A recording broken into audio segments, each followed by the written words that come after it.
Hey there, children over 30. Welcome back to some more lengthy discussion of blade things. So you probably noticed we're rocking the RGB today. The first time I tried to film this video, one of my backlights burnt out, and kind of had to decide if I was attached enough to this black and white thing to make a run to the hardware store and get another light. And here we are. Anyway, it should be kind of a fun one today. We're going to do kind of a compare and contrast between two very nice quality urban skates. We have the Flying Eagle F7 and the Seba FR1. Sebas I got, Loco put them on sale, like on super sale, 150 shipped to the US for these 2015 FR1s. And I got them just a couple weeks before I went to LA and, you know, all the Flying Eagle things happened. And knowing that, I really wanted to do this compare and contrast when I found out that I was going to have both of them in my possession. Clearly, after LA, I wasn't going to be able to skate them very much. So prior to that, I got in probably about 8 to 10 sessions on them. Enough that I feel pretty confident talking about them. And of course, since then, I've been on the F7s.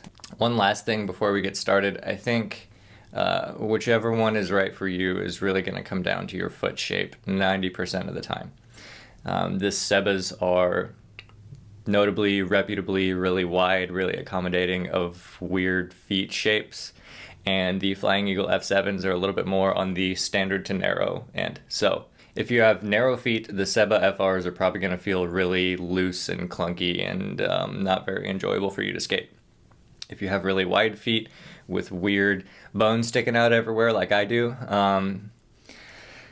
I mean, I did make the F7s fit. It took hours of dremeling and heating and really a lot of patience to make it happen, and I'm glad that I did because I super enjoy skating them now. I skated them just last night, actually, and I had a really great session. It was really enjoyable, but I do acknowledge that most people in my position won't want to go to those lengths to make a boot fit.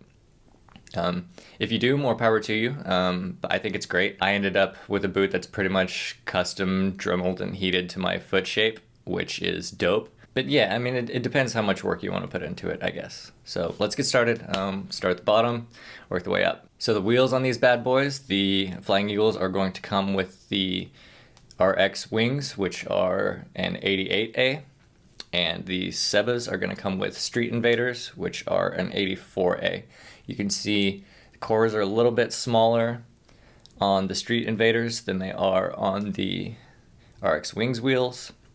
And the profiles, the RX Wings are worn down a little bit, whereas this set of Street Invaders are pretty fresh. You know, I skate rockered, so I have some that are worn down and I have some that are basically brand new. But the Sebas are really quite a bit wider. They're a full profile wheel, whereas the RX Wings, and you could really tell this when they were new, are more of a bullet profile. I would say your preference on these is really going to come down to what you like to do on skates. So the RX Wings are really good for slides and stuff like that. And the Seba Street Invaders are really good for jumping off things. They got a big wide footprint. That's a soft urethane. It's probably about the closest to an aggressive wheel you're going to find in an 80 mil. Frames on these two skates, and yeah, I should probably compare them to like the 2016-17 FRs because the 15s are gone. There's no point in really like keeping it strict to the 15s. And I know on the 2017, I think on the 16, Seba switched to a Rockerable 243 frame, and of course the F7s are going to come with the Ego frame, which is the Rockerable. It looks like a big eagle on the side. I actually don't have a pair of Ego frames. I skated them when I was in LA, but I haven't got a set for myself yet. I did really enjoy them. The Seba Rockerable frames I've never skated or seen in person or anything like that. So I kind of got to skip over that part, unfortunately. I think people would probably be happy with either of them. Seba frames tend to be pretty robust, pretty rigid. The Ego frames, you know, standard Flying Eagle, it's really thick aluminum. They look dope, they're rockerable. I think you would be happy with either of them is the moral of the story. Moving on up, let's talk about the shells.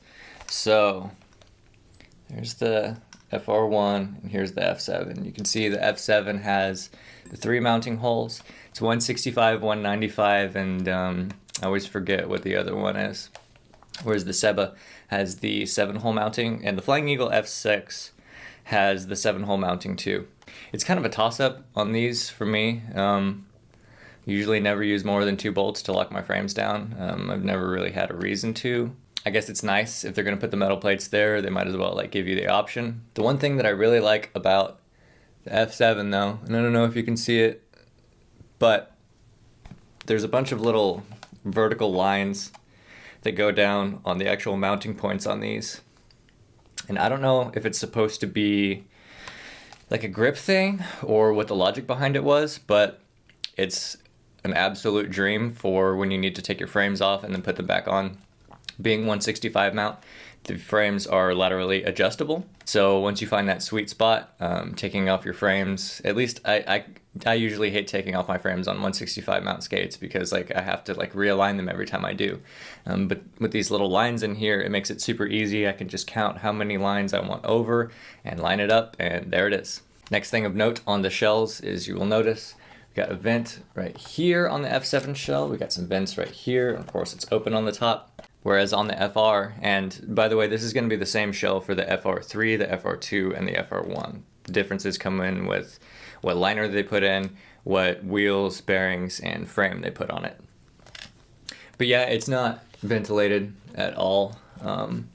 Even in the bottom, you can see there's this little, they put this little foam spot over the absolute bottom. So as far as ventilation goes, the vents on the Flying Eagle boot absolutely do work. The first time I skated them, it was cold outside and my feet were cold. Even when I started to sweat up here, my feet were still cold, so that's pretty cool.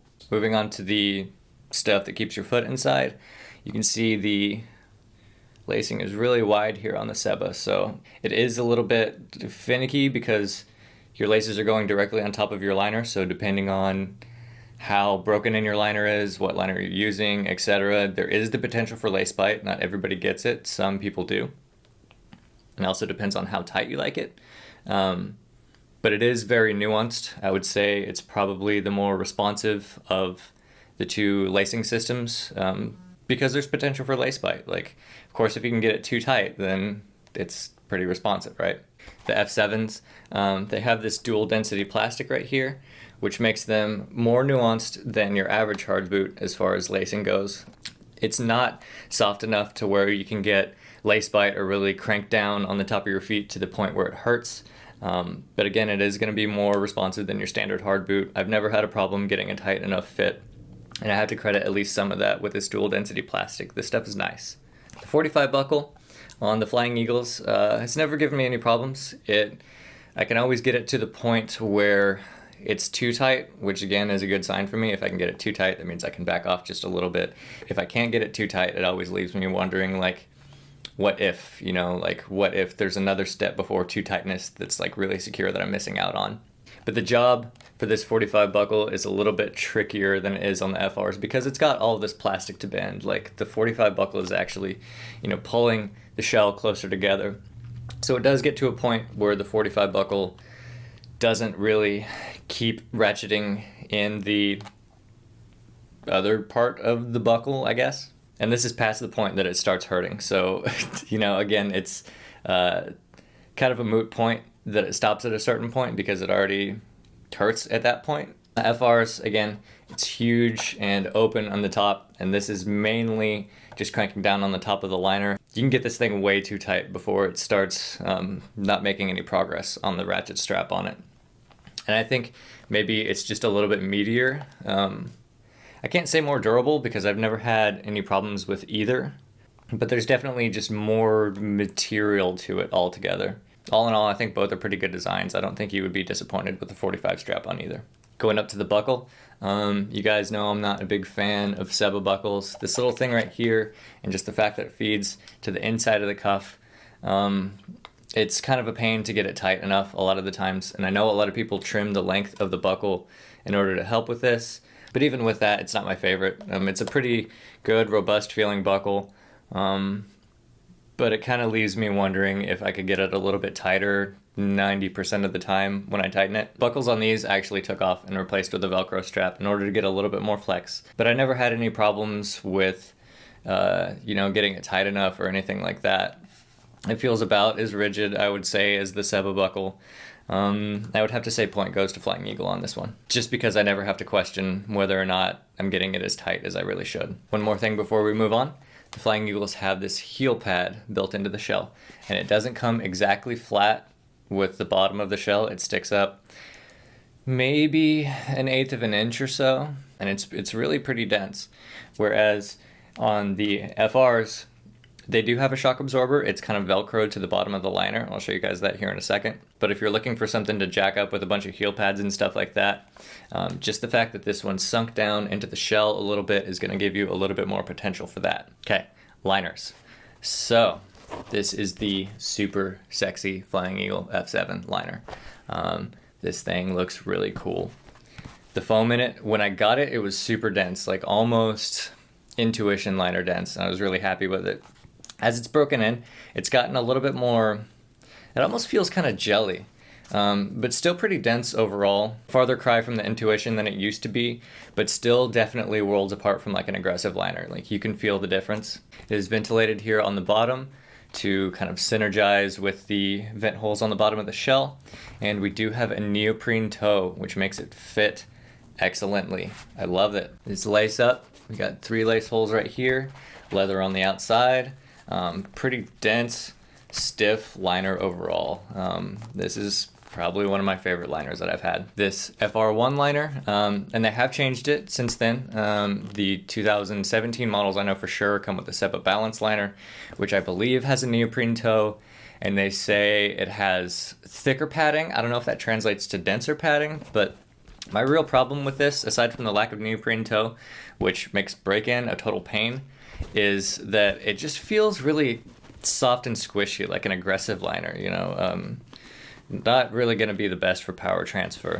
It is pretty comfortable once you get it broken in, but again, I think this liner in particular would be more at home in like a razor skate or something than it would be in a Freeskate. This does kind of give it the point of, if you're an aggressive skater looking to get into big wheel stuff, the FR is going to feel pretty close to what you're used to. You know, again, we have the big fat profile wheels, you have this big puffy squishy liner. All of that sort of translates to an experience that's very analogous to an aggressive skate, which I can see why they did it. I don't remember what his name is, but the team manager for Seba was talking about how his strategy for building a Freeskate team was just to get aggressive skaters and put them on big wheels. So with that in mind, it makes perfect sense to make something that's very analogous to an aggressive skate. Personally, it's not my favorite. I prefer the density of the Flying Eagle liner, but there are probably some people out there that will prefer this. It's not going to be as good for actually skating, but it might be closer to what you're used to. Again, they do have the heel pad that velcros onto the bottom, and this thing is super dense. It's probably denser than the heel pad in the bottom of the Flying Eagle skates. I don't know, I haven't broken this in too much, so it may kind of get squishier after a bit of use, but it is pretty nice and thick. So depending on how much you weigh, how big the thing you jump off of is, it's going to be kind of one way or the other, which one's going to be more effective for you. Coming up to the cuffs, these FR1s and the FR2s and 3s, I believe, all have this rockerable cuff. So let me get in a little bit closer. You can see it's rockered in the down position right now, so the bolt's high. You can get the cuff higher if you flip that around, and you can also move it this way or that way, which I don't know what the purpose for that would be, but you have the option to do it if you want to check it out. Flying Eagle cuffs, not rockerable. And as you can see, if you look down inside the shell, the plastic comes up like way higher than it does in the FR. So what this is going to translate into is just a way stiffer boot than the FR. These, with the Velcro strap, which makes it more flexible, are going to be just a tiny bit more stiff than the FRs with the cuffs rockered up. So the FRs at their stiffest are about as stiff as the F7 with a Velcro strap to give them more flex. Of course, with a buckle, these would be even stiffer. Personally, I kind of like the stiffness of this. It was a little bit too stiff for me with the buckle. Again, I weigh like 135 pounds. So somebody that's more than that, which is the majority of people, is going to have a different experience. But it just feels a little bit more precise to me, a little bit more responsive for that reason. The FRs, you know, being a wider boot with a more flexi cuff and, you know, that thick kind of soft, aggressive feeling liner, it doesn't really feel very precise a lot of the times. My footwork feels really sloppy in them. I touch boot down a lot of times when I don't intend on doing it. Again, neither of these are slalom skates. They're both free skates, urban skates, but if I had to do slalom in one or do footwork in one, I'd probably go for the F7. Just because the boot isn't quite as wide, and and it's a little bit stiffer, a little bit more controlled feeling. Weight-wise, I think the F7s slightly have the edge. They're a little bit lighter than the FRs are. I guess the last thing to talk about would be general hardware. The axle bolts on these, on the original frames, had red Loctite on them. So it was a lot of heating and a lot of torsion on a wrench to just be able to rotate the wheels the first time. They don't use the red Loctite on all the bolts. The cuff bolts come out pretty easy, which I kind of took them apart when I was looking at the rocker ring and all that.